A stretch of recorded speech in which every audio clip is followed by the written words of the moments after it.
Okay, painito na to ang mantika kay mag-deep fry ta o tilapia. Dapat high heat din siya, no? Char. Megas man god.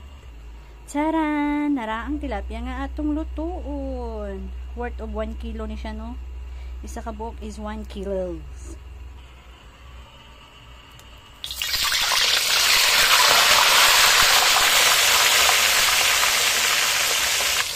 Dapat high heat siya. Diba? Kiningawak na buy naman siya sa online. Tara, nabaliktad na siya. Diba? Luto na siya. Charan. Oh, karon mag-proceed ta pud ta sa sabaw. Gulay is life. Tara, magsabaw ta og kini siya murag bihon niya sa dagat eh. Tahong. Shrimp pre. Panakot dayon sa kusagol lang din na siya taran. Tara.